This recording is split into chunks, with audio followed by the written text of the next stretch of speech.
Bienvenue sur Parents en Or, la chaîne des parents humains en phase de révolution intérieure. Je t'accompagne sur ce chemin sur lequel je me trouve aussi. Je partage avec toi mes réflexions, mes prises de conscience et tous les éléments qui me permettent d'éveiller mon esprit et d'éclairer ma parentalité.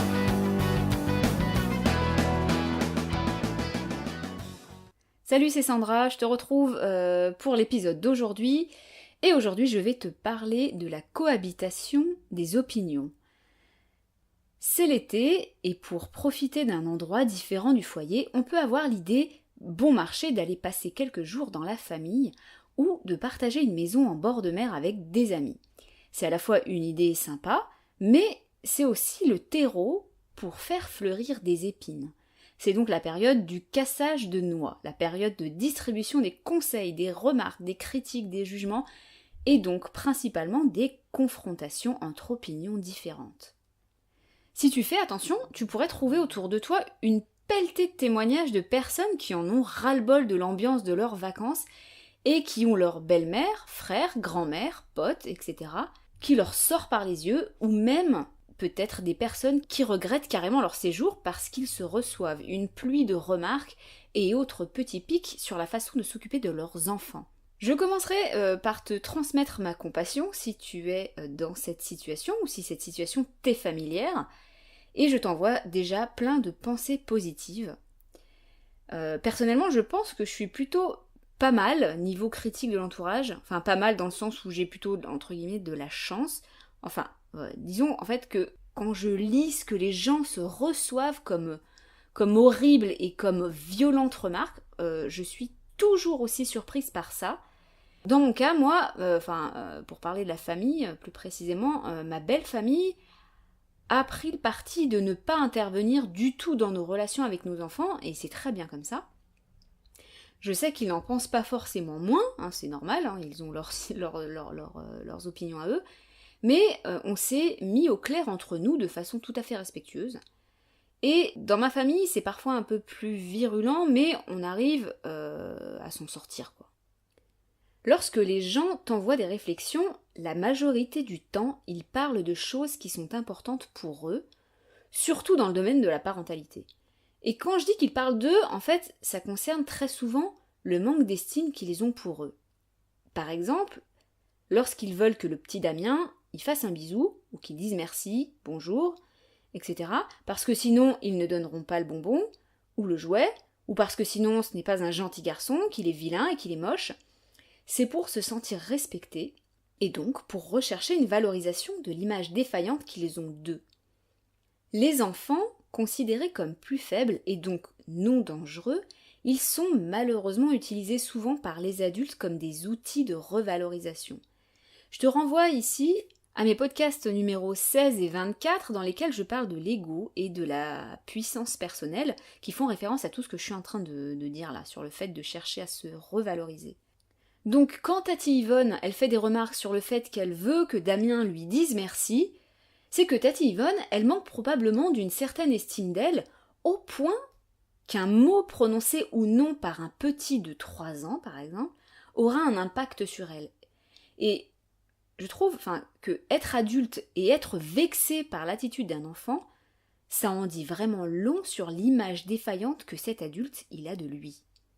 Donc dans l'exemple où Tati Yvonne, elle voudrait que Damien lui dise merci, on peut peut-être lui renvoyer ce que l'on pense comprendre en fait, et qui la concerne elle.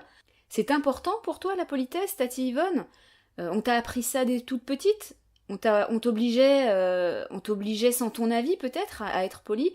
Peut-être que en fait ça ouvrira une discussion sur l'histoire d'Yvonne, sur son vécu, et finalement ça peut apporter peut-être un peu d'empathie à la petite Yvonne qu'elle était et qu'elle a encore en elle.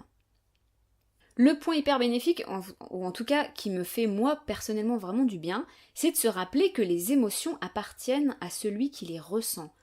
Face à une même situation et face à une même phrase, tout le monde ne réagira et ne ressentira pas les mêmes émotions. Et du coup, c'est bien la preuve que le responsable, entre guillemets, de ce ressenti désagréable, ce n'est pas le contexte en fait, mais c'est bien l'émotion. Et c'est bien ce que la personne a pensé à ce moment-là qui est responsable de ce ressenti. Le contexte et les circonstances sont toujours neutres. C'est ce que nous choisissons inconsciemment ou non, de pensée qui va créer une émotion. Lorsque mamie Liliane, elle dit que ton enfant il est mal poli parce qu'il ne reste pas à table, tu peux penser et ressentir une multitude de choses. Et en fait, tout ça sera dépendant de toi. Et du coup, c'est pareil pour les autres. Donc, mamie Liliane est la seule porteuse de son émotion. Si elle est contrariée parce que ton enfant n'est pas assis à table, c'est son émotion créée par elle-même, c'est son problème, ou disons que c'est la conséquence de ses pensées, de son histoire et de ses messages intérieurs inscrits en elle. Probablement même que mamie Liliane, elle a appris et elle a enregistré très tôt qu'un enfant doit rester assis tranquillement durant les repas, et probablement qu'elle a été elle-même cet enfant ou qu'elle a baigné dans un contexte favorable à ce genre de message. Du coup, dans cet exemple, dans l'exemple de mamie Liliane qui veut donc que ton enfant reste sagement à table, on peut choisir encore ici de revenir à la personne. Et donc de montrer la distinction entre de montrer le fait qu'il y a une distinction entre ce qu'elle ressent et ce que nous, on ressent, c'est-à-dire ce n'est pas parce qu'elle ressent quelque chose que cela veut dire que tout le monde doit le ressentir aussi. Et on peut lui répondre « Mamie, ça a l'air de te contrarier quand un enfant n'est pas assis pendant le repas, moi ça ne me contrarie pas du tout ».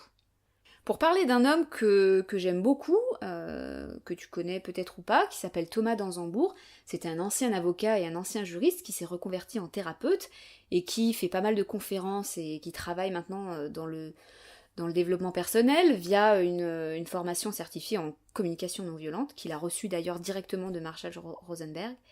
C'est un homme donc, dont j'aime beaucoup le travail et l'éloquence, et il explique bien ce souci de confrontation auquel on fait tous face, et le fait de se mettre en surréaction lorsque quelqu'un n'est pas d'accord avec nous.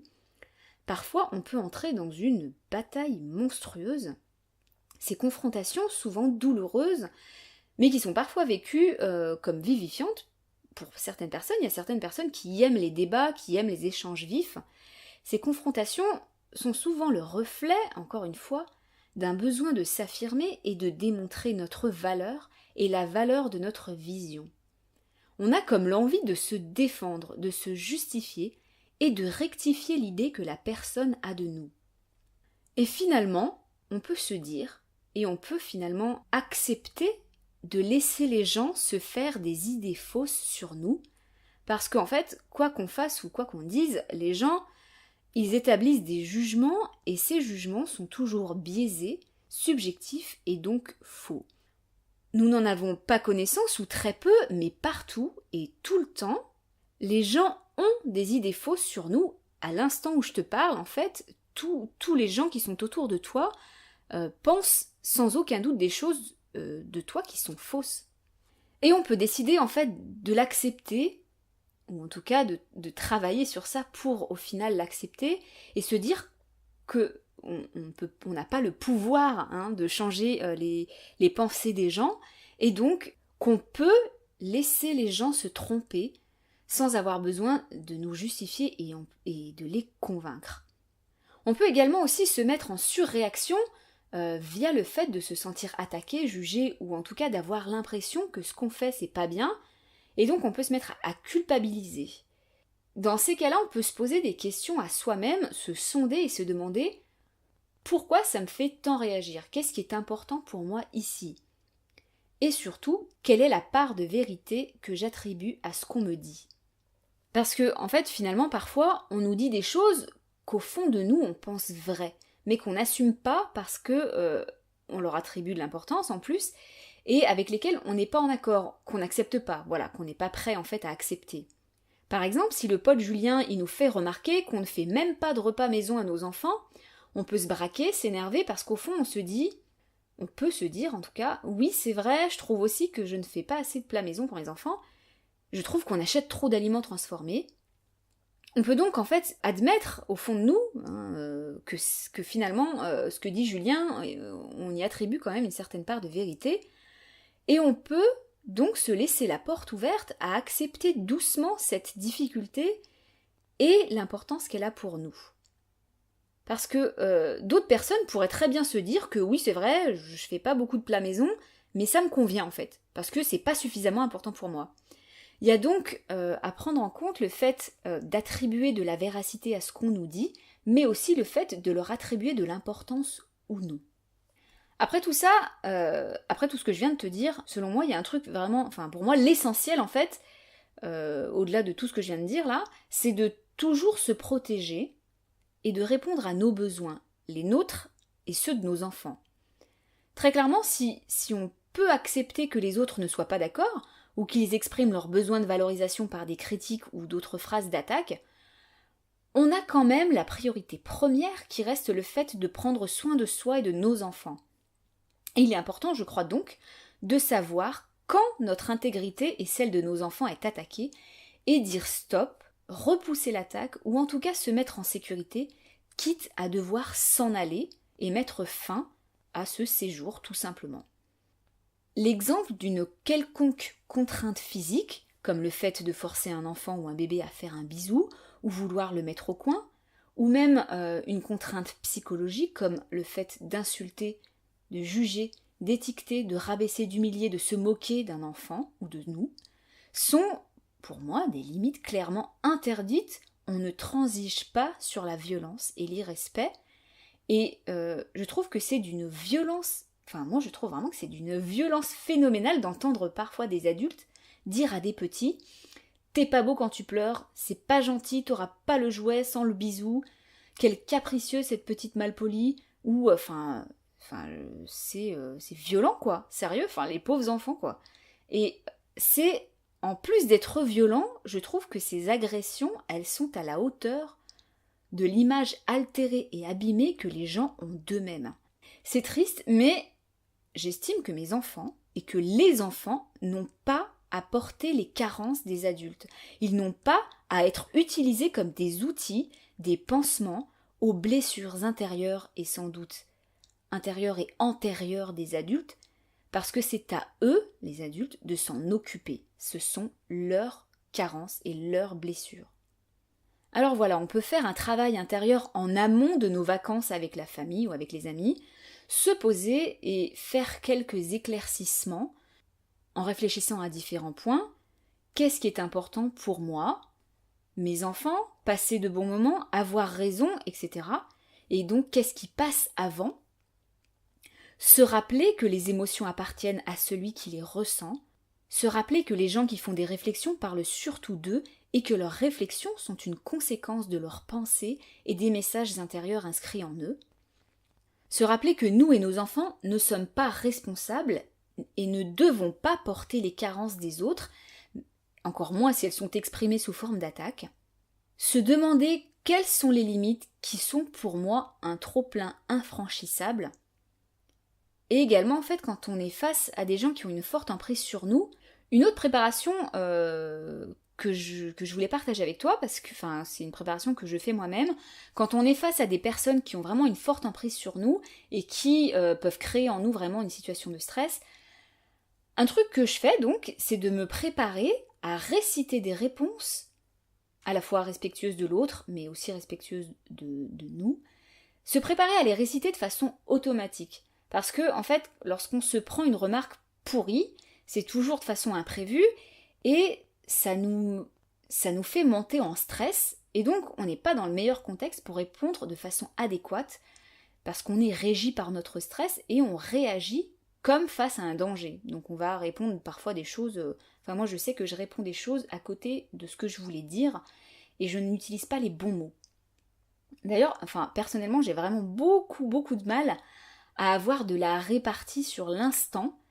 J'ai presque envie, j'en rigole souvent avec mon conjoint, j'ai presque envie de dire aux gens qui m'attaquent « Attends, donne-moi ton mail et je te répondrai en t'envoyant un mail pour avoir le temps de réfléchir à ce que j'aimerais répondre de manière adéquate, quoi. » Du coup, en fait, je me prépare avant une visite familiale, par exemple, ou une sortie avec d'autres familles, en me disant « Tiens, si un tel, il me dit ça, je répondrai ça. » Ça me permet dans l'instant, lorsque la phrase à laquelle j'étais préparée m'est envoyée, ça me permet de répondre sans réfléchir. Par exemple, je m'étais préparée à la phrase que j'entends parfois quand on me dit « Mais t'obliges pas ton fils à ramasser les jouets ?» Et du coup, ça me permet de répondre de manière automatique une phrase que j'avais bien préparée, qui était de l'ordre je répondais non, je l'oblige pas parce que j'ai totalement confiance et je sais qu'il ramassera lorsqu'il le pourra. En attendant, je vais ramasser moi-même. Et en fait, ces petites phrases théâtre, entre guillemets, ça me permet de m'entraîner, en fait. Ça permet de s'entraîner pour que ça devienne plus facile après, par la suite. Et donc on peut aussi, comme je le disais, se rappeler qu'on peut laisser les gens se tromper sur nous, que finalement, les idées qu'ils se font de nous ne sont pas la réalité. Alors là, je viens de résumer tout ce qu'on peut faire en amont, se préparer soi-même mentalement, et lorsqu'on est face à une remarque, là, en temps réel, on peut donc tenter de répondre en renvoyant tout ça à la personne, parce que ce sont ses idées et que ce ne sont pas les nôtres. On peut aussi, dans des contextes adéquats, et si on voit que la personne en face est ouverte, on peut tout à fait échanger sur nos idées, lui faire part de nos recherches sur le sujet de la parentalité, par exemple, lui proposer d'en discuter encore et d'échanger vraiment véritablement, de manière hyper constructive et enrichissante. On est bien d'accord que c'est pas la majorité des cas. Les discussions sont pas toujours ultra enrichissantes et respectueuses. On peut aussi tout simplement se mettre d'accord qu'on n'est pas d'accord. Et donc être d'accord pour ne pas débattre. Et c'est clairement un peu ce qui a été fait, c'est ce qu'on a fait de façon tout à fait agréable avec mes beaux-parents. On s'était dit, voilà, on n'est pas d'accord, mais chacun l'a dit de manière cordiale, quoi. On peut tenter, dans les cas où vraiment les situations de conflit nous mettent en stress, on peut se préparer par des phrases, comme je le disais. Donc, des phrases qu'on estime adéquates et respectueuses. Moi, je trouve que ça peut être un bon moyen de se préparer. Et évidemment, donc, le dernier point de résumé, c'est qu'on met un stop lorsqu'une limite est franchie. On peut stopper, on peut mettre fin, se retirer, et on peut tout à fait remettre en cause le séjour, ou même la relation, si la relation est une relation qu'on estime vraiment néfaste, et même s'il s'agit de la famille, parce que personnellement, j'estime que nous n'avons pas à porter de devoirs familiaux. C'est bien assez, je trouve, fastidieux de porter nos besoins personnels et ceux de nos enfants, donc je suis vraiment contre l'idée de ce fardeau que l'on nous fait porter juste parce que c'est une histoire de famille. Je finirai donc en compatissant encore, parce que je sais qu'il n'y a pas que pendant les séjours familiaux ou entre amis, où il n'y a pas besoin d'être en vacances en fait, pour recevoir des remarques et des critiques agressives, donc je compatis complètement, on est tous dedans. Et je finirai sur ça et en t'indiquant que Parents en Or prend un peu de congé, il n'y aura pas de podcast la semaine prochaine, je retourne devant le micro dans 2 ou 3 semaines. En attendant, je te souhaite de bonnes vacances si tu es en vacances, et un bon week-end si tu es en week-end. En attendant, tu peux toujours me retrouver sur mon blog Descendre alors, et là-bas tu pourras même trouver un lien pour me retrouver sur Facebook.